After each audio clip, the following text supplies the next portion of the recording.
It's officially the last race of the 2023 season, and these are all the upgrades that we have here and what's really going on for Abu Dhabi. Today is Thanksgiving, so if you guys are celebrating it, I'm very thankful for you guys, and if you aren't, thankful anyways that you're here enjoying the channel, and thank you for being on the channel as long as you've been, whether it be you just joined now, and if you have, subscribe, it means a lot. You guys mean the world. Very thankful for you all. Let's get into the Abu Dhabi, really what's going on this weekend. So the first thing to start off with is all the rookies that we have for this weekend. In this weekend, we have, for the FP1 drivers, Jake Dennis, he's a Formula E champion. We have Isaac Hajar, both in Red Bull. Robert Schwartzman for Ferrari. Vesti, Duhan, Award, Porsche, who's leading F2. Felipe Drugovich, F2 champion. Sacco Sullivan, Oliver Behrman. And Zach, to me, looks like a Lance Stroll. I don't know how to explain it, but he just kind of does. And next thing I wanted to show, just a livery that's coming out for McLaren in this Grand Prix. I actually like it. I'm a big fan of it. These are all, they've had a lot of one-offs, and I've appreciated every single one of them. Thank you, McLaren, for bringing us some pretty good cars. I didn't really like the Las Vegas one, and I was not too huge on their, like, what was this, like 60th anniversary or whatever it was? It wasn't too huge on the second one, but other than that, though, liveries have been pretty clean. I also don't like their basic one, but the Stout one, clean, chrome, clean. Have appreciated McLaren giving us these one-off liveries, have been things of beauty.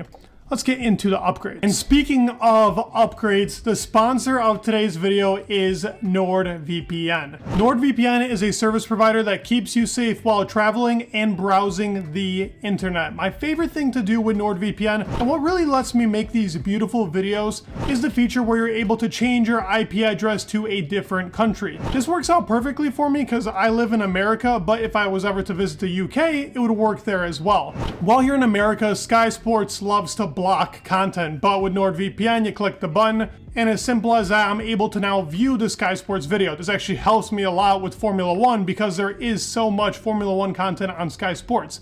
And as I said, it also works if you're from the UK. ESPN is another provider for Formula One, and they also tend to block content, so it works out there perfectly. And using the Unchained discount code gets you an exclusive NordVPN deal, and it's risk-free. That's the beauty of it. You got 30 days money back guaranteed. So if you don't like it, which I highly doubt you won't, so go ahead and go give it a try. Thank you, NordVPN, for sponsoring the video and being the first sponsor on this channel. It really means a lot to me. So starting off as I usually do, you know, with the rear wings. As for the rear wings on Red Bull, Ferrari, Mercedes, and Alpine, the biggest one to note here is medium downforce for all these cars, practically, with the exception of Ferrari. Ferrari going with low downforce. The reason why they always stick on this low downforce wing and why it's so good for Ferrari, and really other teams don't usually go to this. There is another team that I will speak about that does have a lower downforce wing for here, but that's more to get into. With Ferrari, the car is spec'd out in low downforce. McLaren actually talks about it with their high downforce wings. They set up their car to work with high downforce. Well, this Ferrari has been set up to work with low downforce. That's kind of the whole entire idea between the SF23 and the difference between that and the F175, which was last year's car.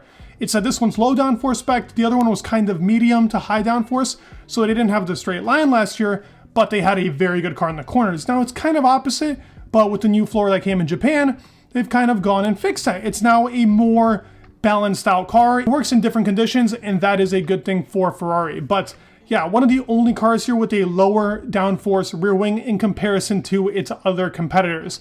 Will this be worse or better for them? We won't really know up until we actually find out in the Grand Prix. Usually it means that in qualifying they're going to be very quick. How they'll be on their tires, that's always like another suspicion with Ferrari. You never know. Las Vegas, they were great, even as good as Red Bull, but very cold conditions, very different conditions to go about, so you don't really have an idea of how strong the actual car is up until you see it in race pace condition. Now for the other four rear wings, McLaren, Aston Martin, Haas, and Alphatauri. Now Alphatauri is bringing the biggest upgrade here. They still have that same livery as you can kind of see on that little spec with the side pod. I'll talk about their upgrade towards the end of this video, but Aston Martin has this rear wing that's medium downforce. McLaren, medium downforce as well. This is where they really thrive. It's medium downforce for McLaren, that's the highest.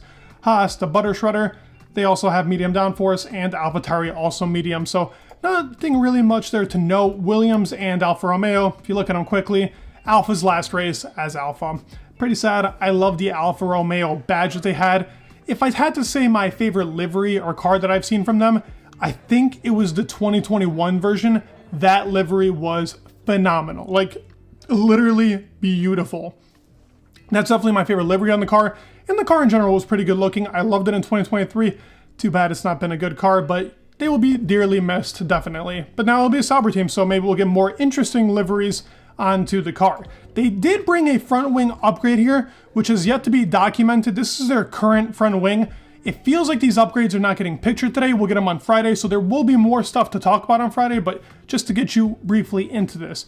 New front wing coming for the car. They want to try and fight and see if they can go up a position. They're trying to fight for it, but the team's just been lackluster this year.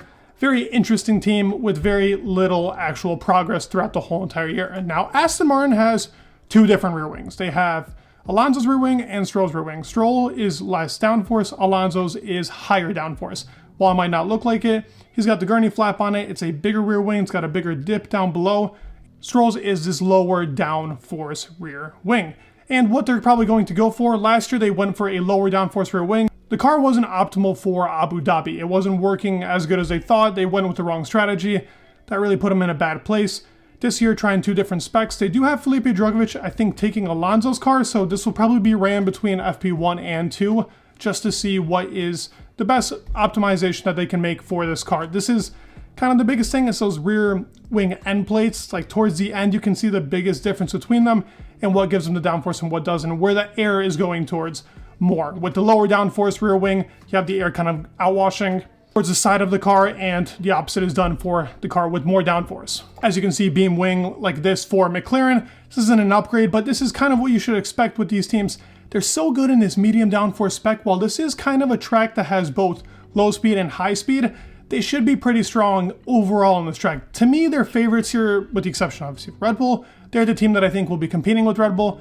Can they get close enough? It'll be a tall task to ask, but we'll have to see. And latest and last thing to talk about is this Alphatauri upgrade. They're bringing this upgrade to be their kind of joker card to help them get Williams. Now, for them to actually get Williams, I think they have to finish either 6th place, a 7th, and an 8th. I think that even won't be efficient enough.